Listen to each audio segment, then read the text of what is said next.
वर्ष के विद्यार्थियों का आज की कक्षा में स्वागत है। आज मैं आपको नक्सलवाद के बारे में बताऊंगी। नक्सलवाद से अर्थ।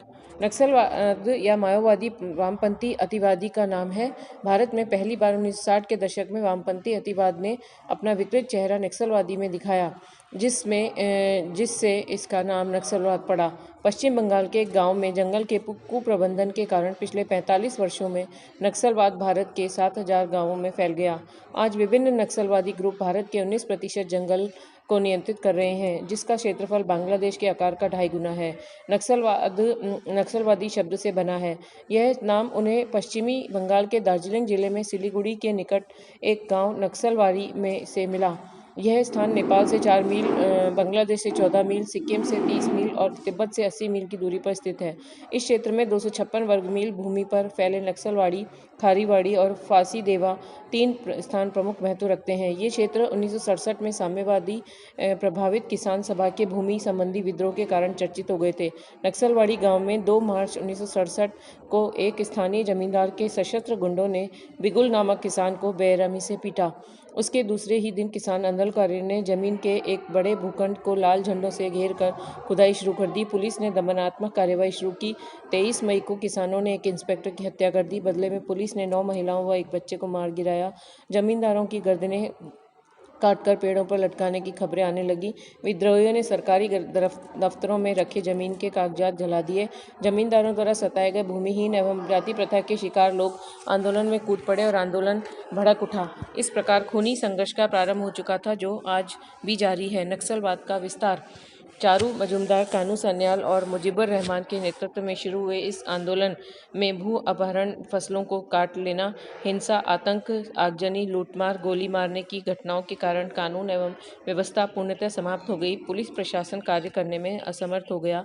अव्यवस्था एवं भ्रम की स्थिति ने स्थानीय विद्रोही किसानों को प्रोत्साहित किया और वे समानांतर सरकार स्थापित करने की स्थिति में पहुंच गए। इसका परिणाम था कि 4 माह की अवधि के भीतर किसान सभाओं की सदस्य संख्या 4,50,000 तक पहुंच गई। यद्यपि कुछ समय पश्चात पश्चिम बंगाल की संयुक्त मोर्चा सरकार उन्हें दबाने में सफल रही।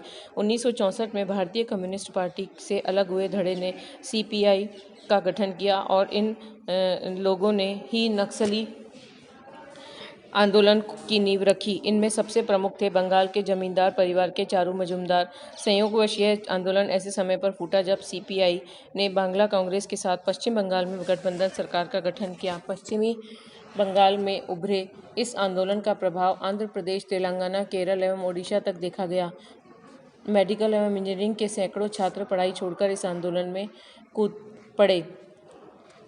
1 मई 1969 को कलकत्ता में CPI की विशाल रैली का आयोजन किया गया और कानू सन्याल ने पार्टी का घोषणा पत्र जारी किया। पश्चिम बंगाल के बाद केरल में नक्सलवादी गतिविधियां शुरू हुईं। क्रांतिकारियों ने मलाबार क्षेत्र को लघु अल्बानिया बनाने का निश्चय करके बानेड़ जिले का भीतरी प्रदेश आतंकवादी गतिविधियों के लिए आधार के रूप में चुना। बालाघाट जिले के जंगलों में उग्रवादी कम्युनिस्टों को गुरिल्ला युद्ध का प्रशिक्षण दिया गया। उग्रवादियों का पुलिस स्टेशन से शस्त्रास्त्र प्राप्त करने हिंसात्मक कार्रवाइयों के द्वारा भय का वातावरण पैदा करना मुख्य उद्देश्य था।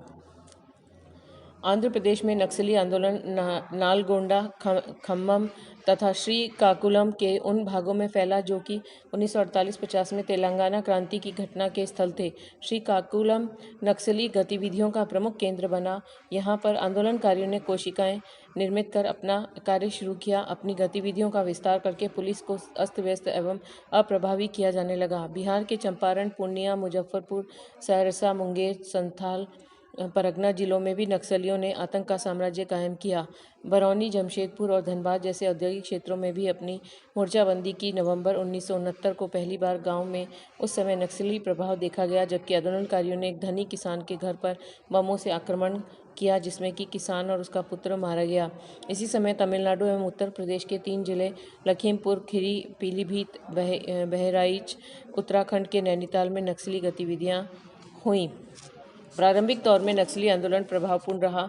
मई 1970 को सीपीआई की एक गुप्त बैठक हुई तथा इसमें चारू मजूमदार को महासचिव चुना गया। 1971 में पूर्वी पाकिस्तान के युद्ध के दौरान नक्सलियों के खिलाफ सेना ने कार्रवाई की। 1972 में कलकत्ता पुलिस ने चारू मजूमदार को गिरफ्तार कर लिया। 16 दिन हिरासत में रहने के बाद संदिग्ध परिस्थितियों में मजूमदार की मृत्यु हो जाने के बाद आंदोलनकारियों में टकराव शुरू हो गया। नागभूषण पटनायक के द्वारा आंदोलन की कमान संभाली गई। भ्रम के बाद भी नक्सली धारा में आकर्षण कम नहीं हुआ। 1973 में बिहार, आंध्र प्रदेश व तेलंगाना में नए सिरे से गुरिल्ला संघर्ष फूटा। 1970 से 75 के मध्य ने बुद्धिजीवियों को काफ़ी प्रभावित किया, जिससे अंतर्राष्ट्रीय स्तर पर सभी आंदोलन को समर्थन मिलने लगा। अगस्त 1974 को नोम चॉम्स्की, सिमोन दे beauvoir सहित दुनिया भर के 300 से अधिक बुद्धिजीवियों ने तत्कालीन केंद्र सरकार को पत्र लिखकर नक्सलियों के साथ हो रहे अमानवीय व्यवहार के प्रति ऐतराज़ जताया और उनकी रिहाई की मांग की। उस समय 5000 से अधिक नक्सली और उनके समर्थक जेलों में बंद थे। जून 1975 में देश में आपातकालीन लगाए जाने के कारण नक्सली आंदोलन स्थगित हो गया। 1977 में सत्ता परिवर्तन के साथ ही नक्सली आंदोलन का नया दौर शुरू हुआ। आंध्र प्रदेश के करीमनगर में किसानों का विद्रोह हुआ और तेलंगाना क्षेत्र के 8 जिलों में जंगल में रहकर संघर्ष करने का निर्णय लिया और पश्चिम बंगाल, ओडिशा, बिहार में अपने लिए जमीन तलाशनी शुरू की। इसी समय इंजीनियरिंग की पढ़ाई छोड़कर आंदोलन में शामिल हुए विनोद मिश्र ने आंदोलन की कमान संभाली। मजूमदार की मृत्यु के बाद सीपीआई की कमान संभालने के बाद मिश्र ने यह स्वीकार किया कि संसदीय राजनीति का रास्ता ही सही रास्ता है। इसलिए आंदोलन के प्रमुख नेता नागभूषण पटनायक को भी परोक्ष रूप से संसदीय राजनीति के आगे झुकना पड़ा।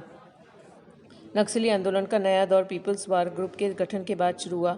All India communist revolutionary coordination committee के सदस्य कोडापल्ली सीतारामैया ने 12 अप्रैल 1980 को इसका गठन किया। सीतारामैया एक कुशल संगठनकर्ता सिद्ध हुए।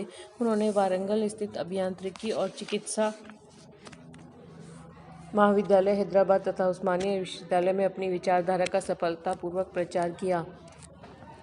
नक्सली आंदोलन का प्रभाव क्षेत्र जमींदारों के विरुद्ध प्रारंभ हुआ। ये आंदोलन आज सीधे सत्ता के खिलाफ हो गया है।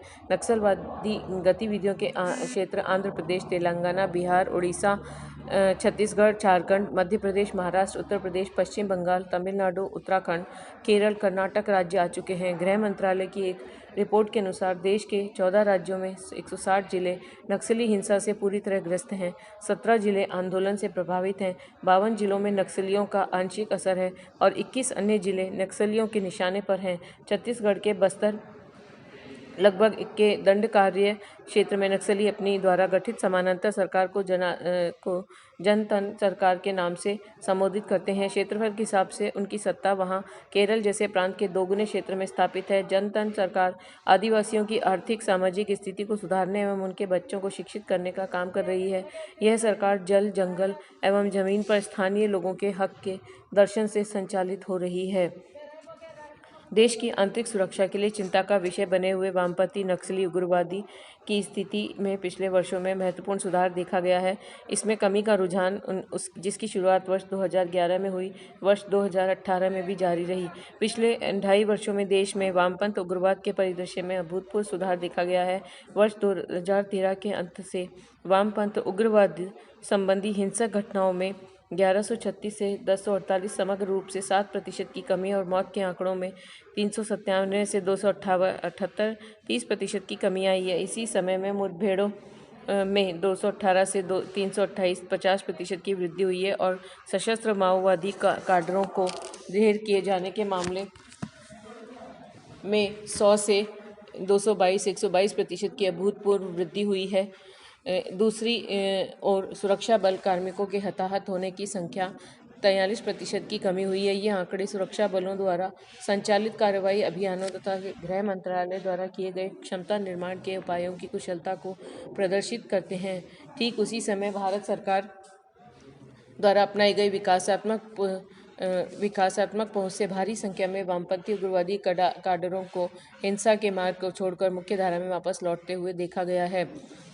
वर्ष 2015 की तुलना में वर्ष 2016 में हिंसा की घटनाओं में 3% की कमी देखी गई है, जबकि मौत की संख्या 21% की वृद्धि देखी गई है, जो मुख्यतः नागरिकों की मौत में वृद्धि के कारण हुआ। 278 मौतों में से 123 मौतें माओवादियों द्वारा कथित पुलिस मुखबिरों की हत्या के कारण हुई है।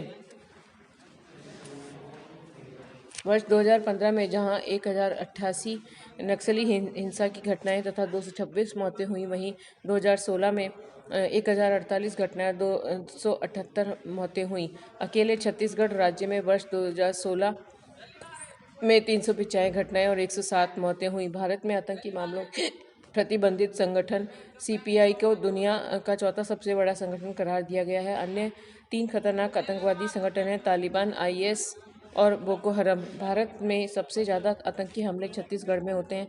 यहाँ सबसे ज़्यादा 21% हमले अंजाम दिए जाते हैं। नक्सली देश की आंतरिक सुरक्षा एवं राष्ट्रीय एकता के लिए खतरा बनी हुई है। नक्सली संगठनों ने अपने लड़ाकू दस्तों का सैन्यीकरण करने पर विशेष जोर दिया है। नक्सली संगठन मार्ग से भटके युवकों को बड़ी संख्या में अपने दोस्तों में शामिल करके अपनी सशस्त्र शक्ति को संख्या में बढ़ाने में लगे हैं। नक्सलवादी संगठनों के 9,300 प्रतिबद्ध भूमि काडर हैं और इनके पास लगभग 6,500 नियमित हथियार हैं तथा भारी संख्या में गैर लाइसेंसदारी हथियार हैं। नक्सलियों का मुख्य हथियार है जंगलों से उनकी वाकफियत, स्थानीय आदिवासियों में घुल मिल जाना और घात लगाने की क्षमता। जाने माने सुरक्षा विशेषज्ञ अजय साहनी के अनुसार बताया कि स्थानीय जनता से अलगाव के चलते ही जवानों को गुप्तचर सूचनाएं नहीं मिल पा रही हैं। वे न तो स्थानीय भाषा जानते हैं और न ही संस्कृति। आंतरिक युद्ध में यह जानकारी आधुनिक हथियारों पर भारी पड़ती है। सुरक्षा बलों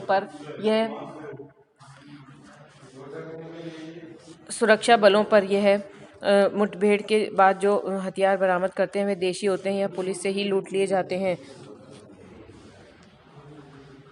नक्सली हिंसा से निपटने के लिए एक बड़ा निर्णय लेते हुए इस समस्या से प्रभावित आंध्र प्रदेश, तेलंगाना, कर्नाटक, ओडिशा, बिहार, झारखंड, छत्तीसगढ़, मध्य प्रदेश, तमिलनाडु समेत 14 राज्यों ने 19 सितंबर 2005 को अंतर्राज्यीय संयुक्त कार्यबल गठित करने का निर्णय लिया। इन राज्यों ने नक्सल विरोधी अभियान समन्वित रूप से चलाने और इससे संबंधित गुप्तचर सूचनाओं का आदान प्रदान करने पर भी सहमति जताई। नक्सल प्रभावित राज्यों द्वारा कार्यबल गठित किए गए जाने को बड़े निर्णय के रूप में देखा जाना चाहिए, क्योंकि इससे सुरक्षा बलों के सामने पहले से चली आ रही कठिनाई दूर हो जाएगी। निष्कर्षतः भारत टूट नहीं सकता। भारत के दोनों लोगों में विघटनकारी प्रवृत्तियां सामान्य काल में उभरती हैं। जब कभी राष्ट्र पर संकट आता है तो पूरा राष्ट्र एकजुट हो जाता है।